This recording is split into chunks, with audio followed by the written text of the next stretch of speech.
Hey there folks, it's your man from Music is a Journey, Peter Scove. Welcome to another video.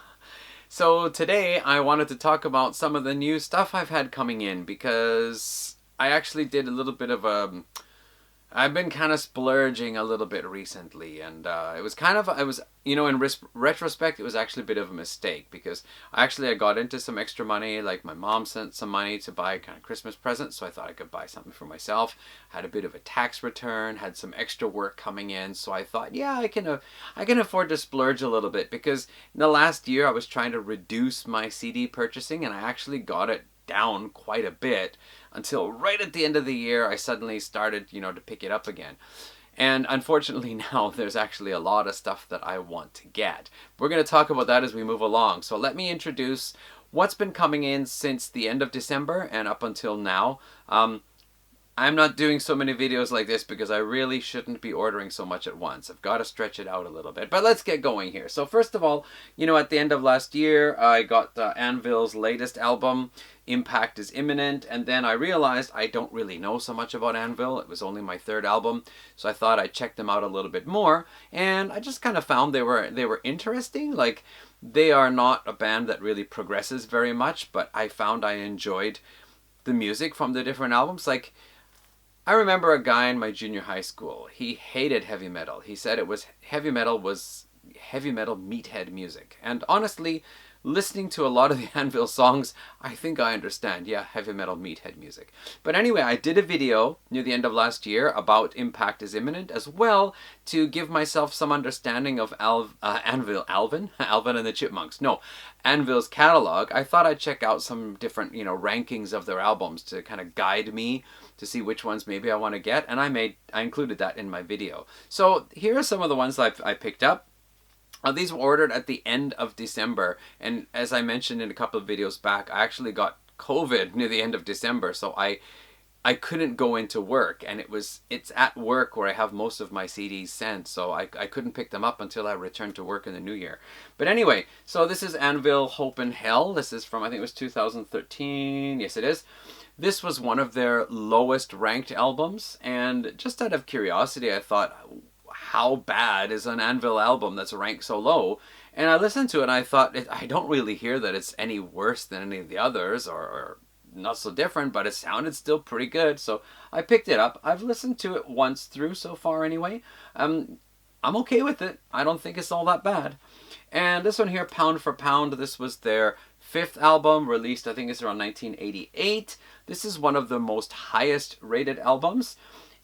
It's not so different from Hope and Hell, just the main difference is that this is late 80s production quality, which I find...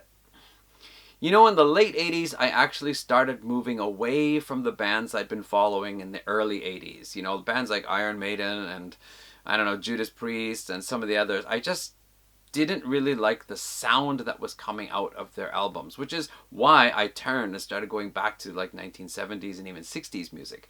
So here is a pretty good, solid heavy metal meathead album, but it does have that late 80s production quality to it, which if you hear the like Hope and Hell, followed by this one, you notice the difference in the sound.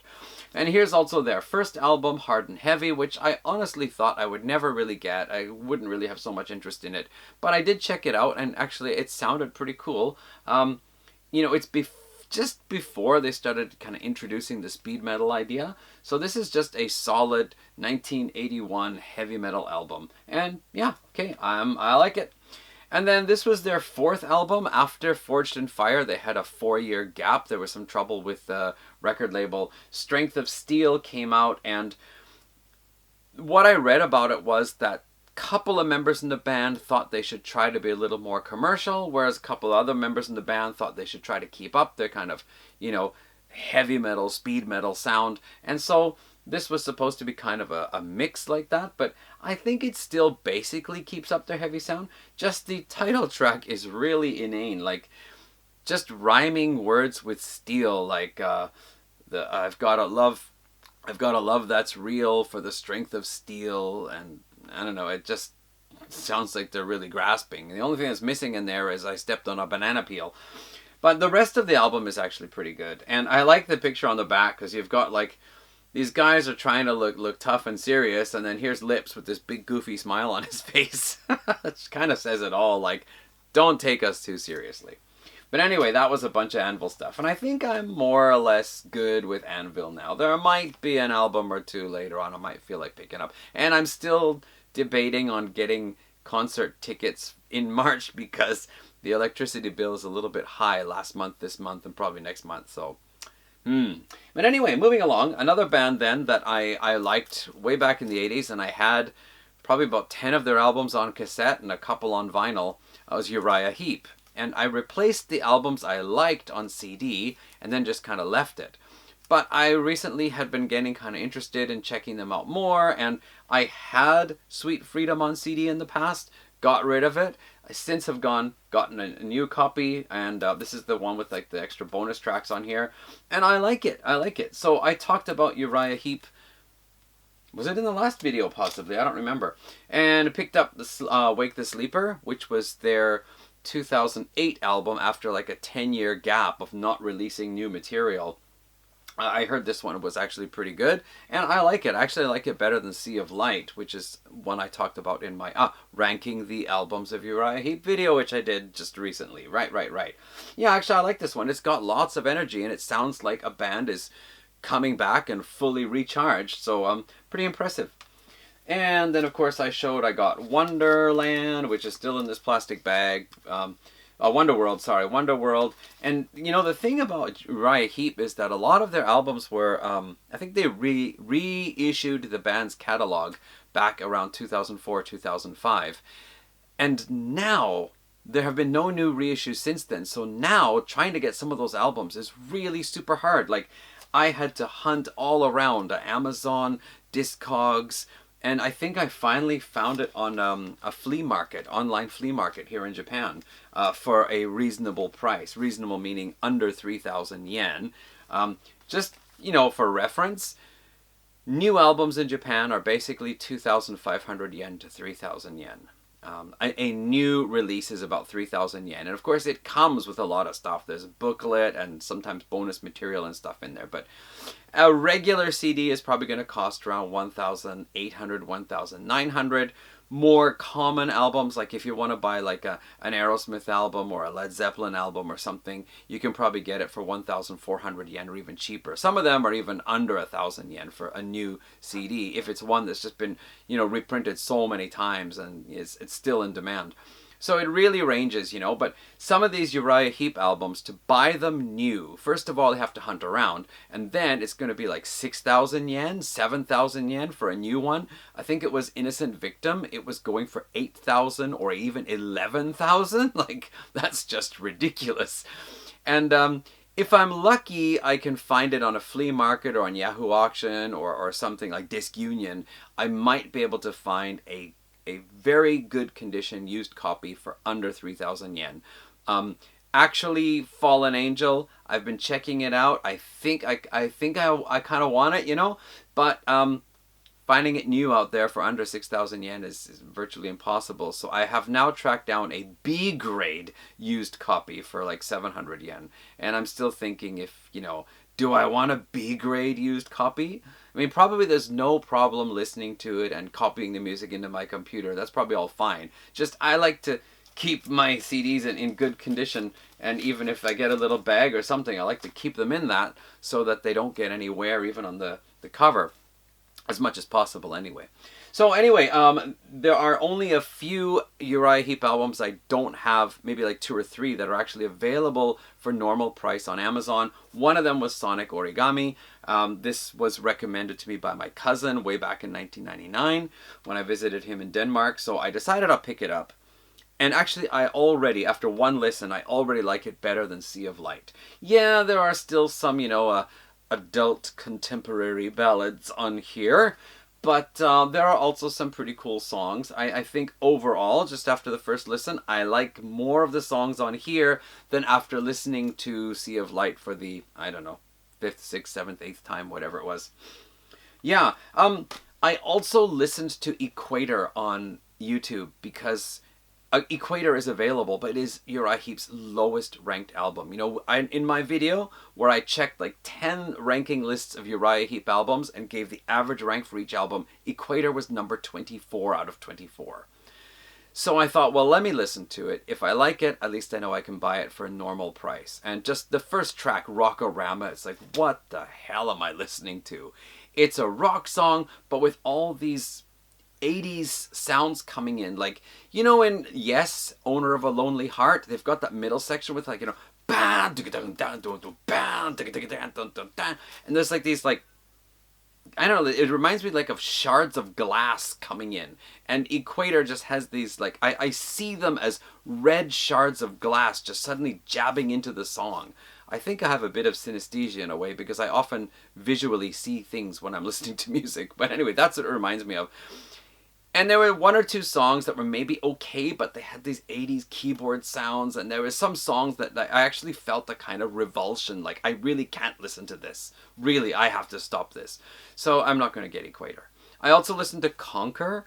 And it was just the first track, the singer. And that singer, I forget who it was, but he sang only on Conquer. And it was just, no, I cannot deal with that vocalist. So no, I'm not getting Conquer. But Fallen Angel has John Lawton on. Had some cool songs. And when I checked lists of, the best Uriah Heep songs ever, there was a list of 50, the 50 top Uriah Heep songs. 3 of the songs on that list actually came from Fallen Angels. So, yeah, and 2 from Innocent Victim, which I cannot get cheap right now, not even used.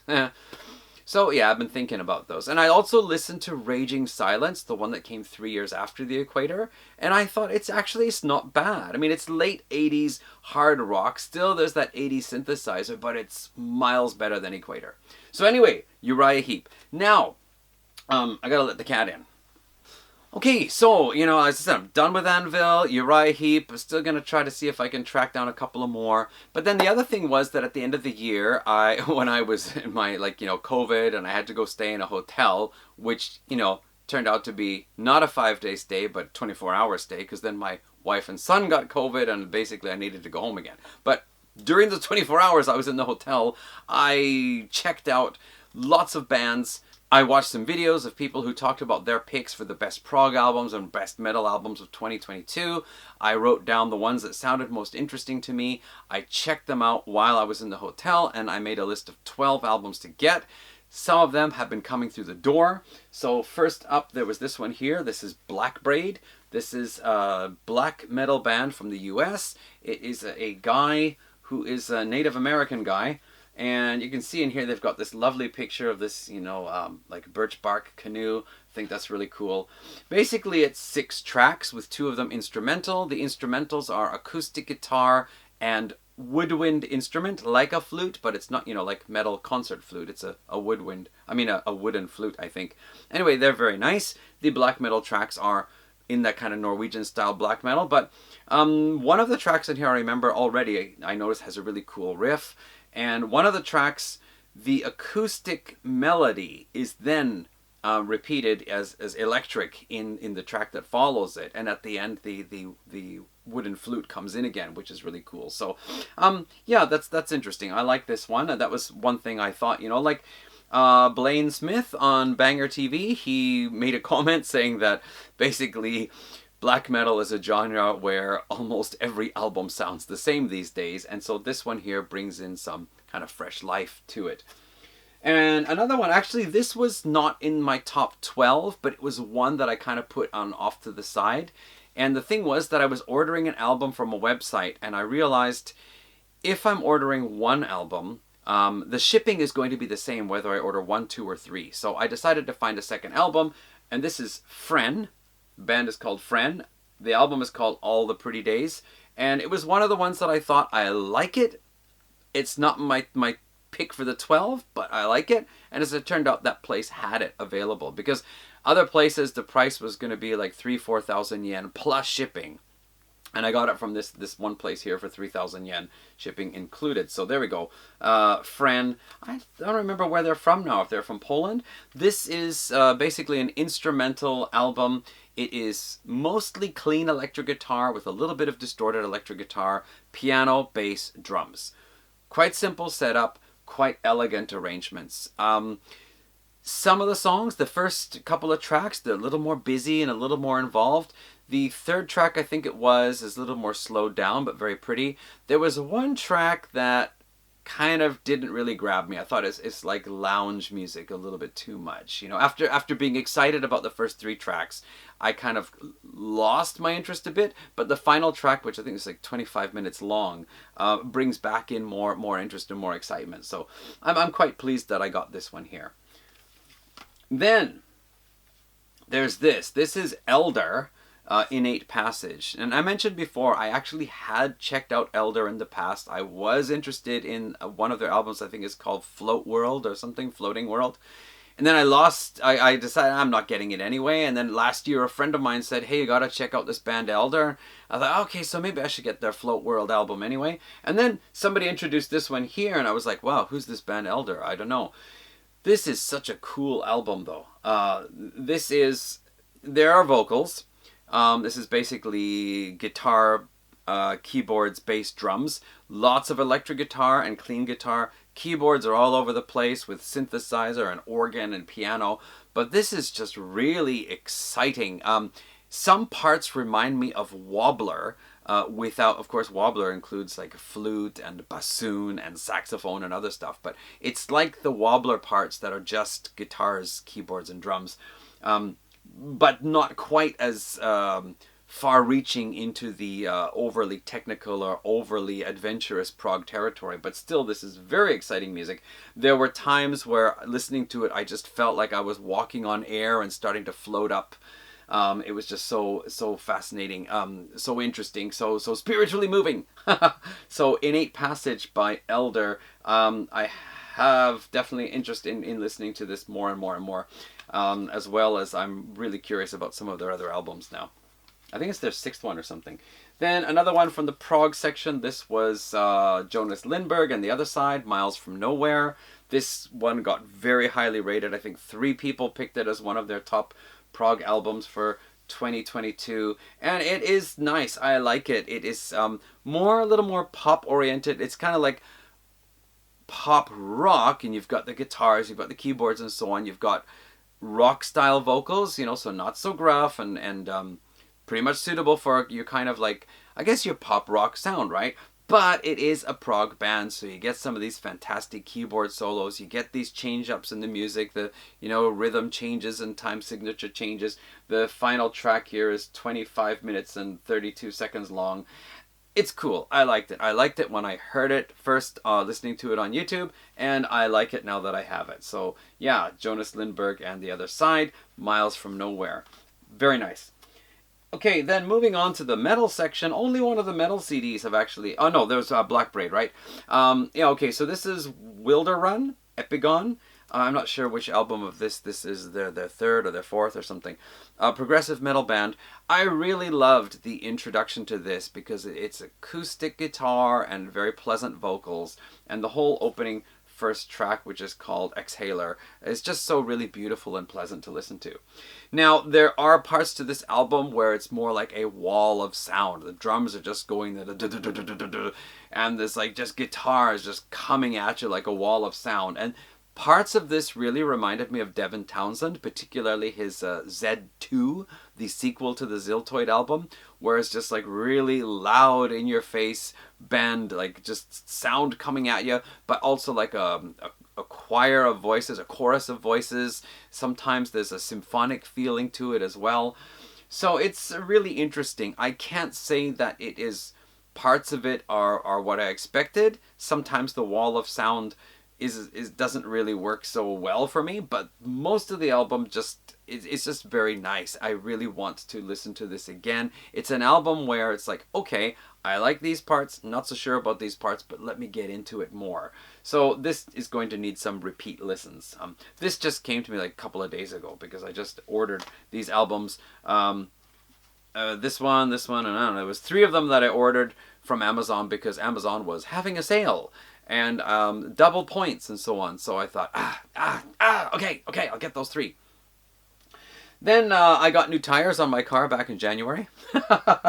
And while I was waiting for them to do that, I went to a secondhand shop across the street just to look at anime figures and maybe books and, you know, just check things out. And I saw some CDs, and then I saw, hey, look at that. Here's, oh gosh, they're stuck. Ugh. Wow, I had to peel off this sticker on the back and there's still glue on it. Gotta be careful with that.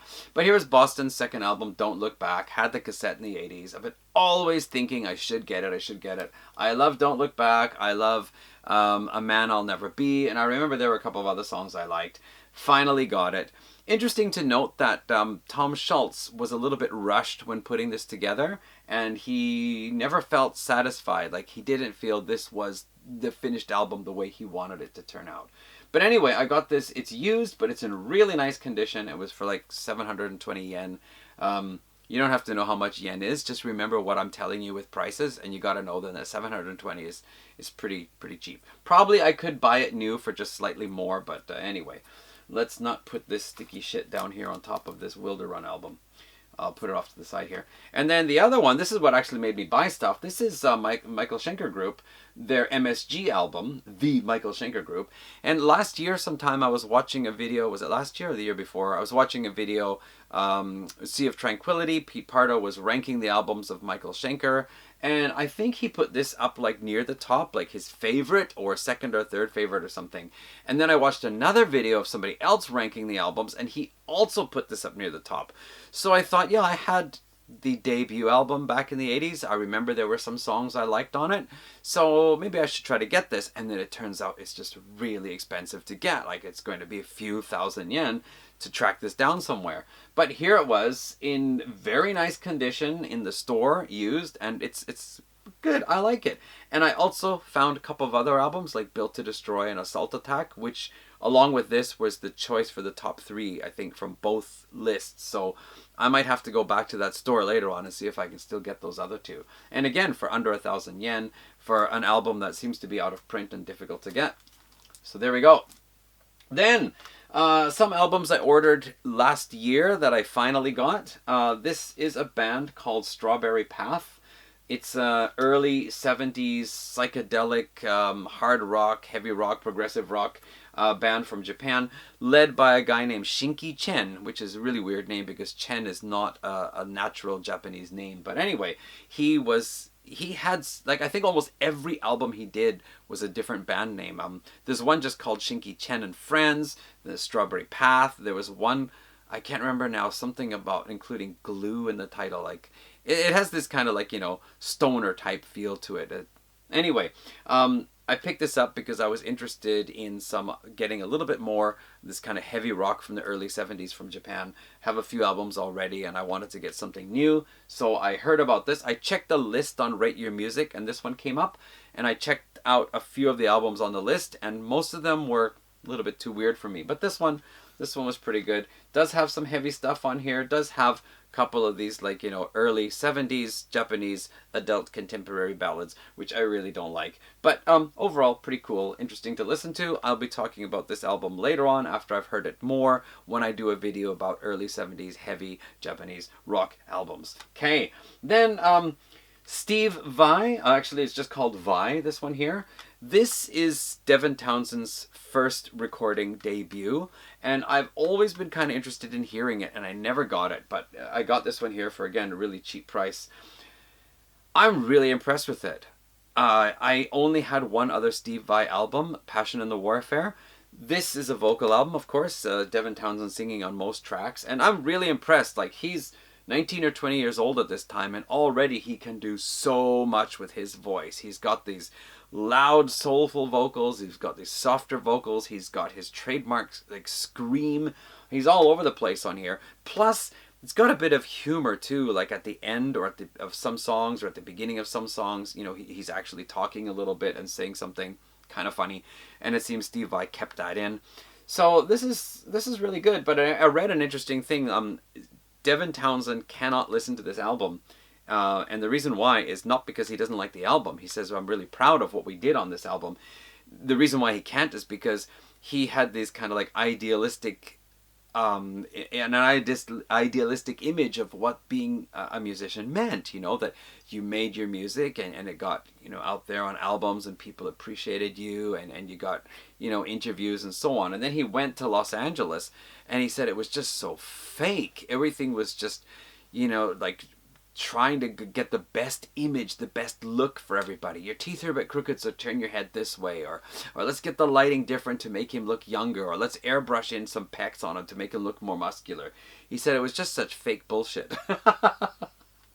So anyway, yeah, I finally got it. And the reason why is because some people who've been commenting on my Voivod videos, they said, oh, you're really great. It's nice that we could learn so much about the band. But then one person said, it'd be nice if you did a Devin Townsend video. And I thought, yeah, you know, about 6-7 years ago, I was really into Devin Townsend and I just bought lots of his stuff. So I thought I'd check it out, and maybe I'll be doing a Devin Townsend video a little bit later on. Okay, another one, Razamanaz by Nazareth. Had this on cassette back in the day. Nazareth was my favorite band when I was in grade 10. I had all 16 of their albums. At the time, Cinema had just come out, so I had all 16 of their albums. And I've since been slowly replacing most of them on CD. And I just never got Razamanaz because I had this box set of Nazareth collection of songs from all of their albums. So all the songs from Razamanaz that I liked were on that. But I'm planning to do a Nazareth video later this year, and I thought it's kind of silly if I don't have Razamanaz. So I got it at last. There we go. Cool.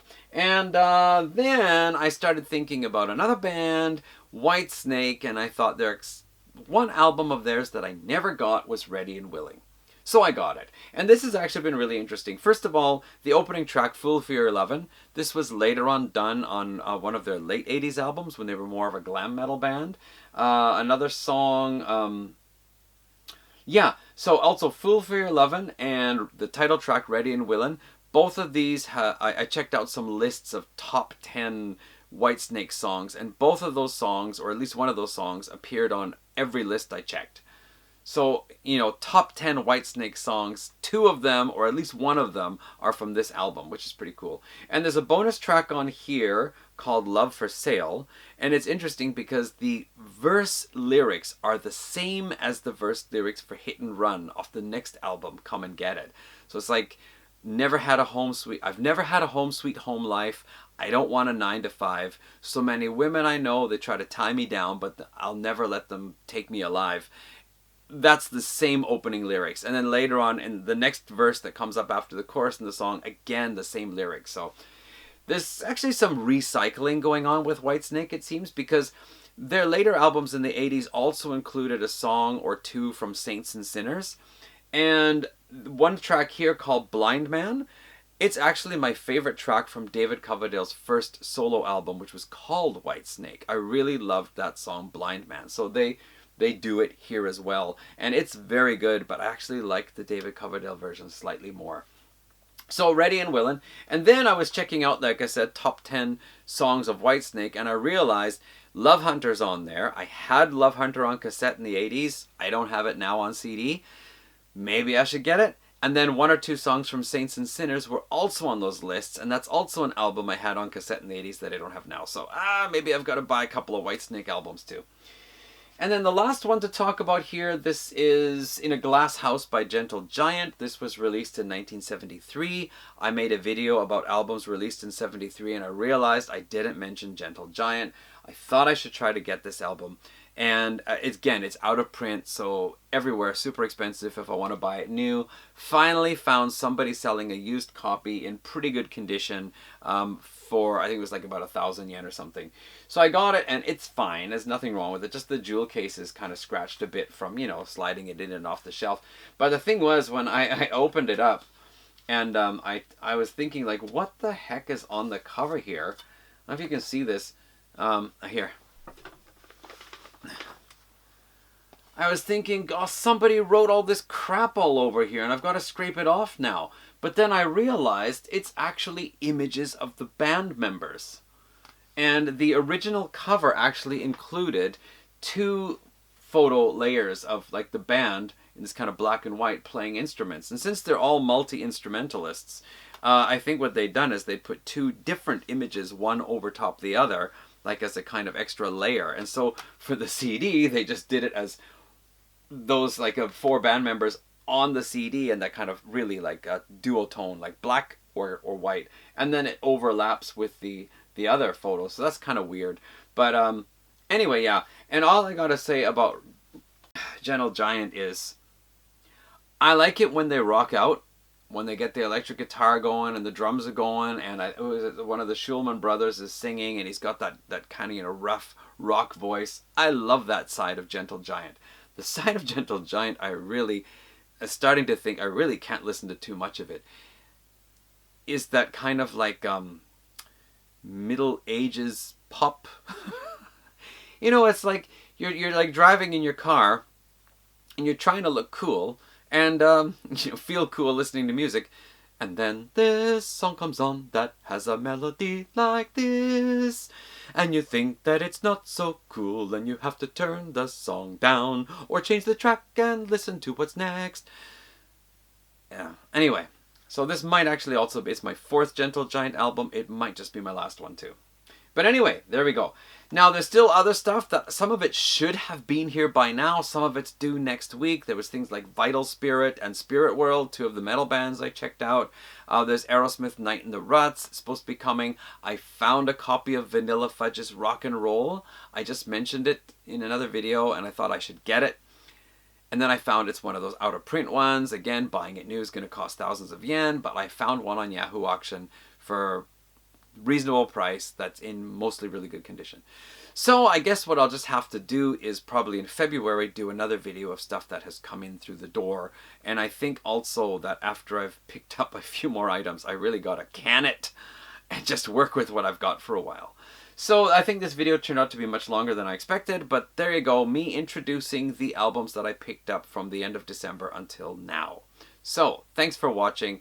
Next up is going to be the first 10 albums of Blue Oyster Cult, which is part of my first 10 albums by a particular band series, which we started out with Aerosmith a couple of weeks back. So that's what's coming up next. Stay tuned for that, I hope. Thank you for watching today, and catch you in the next one.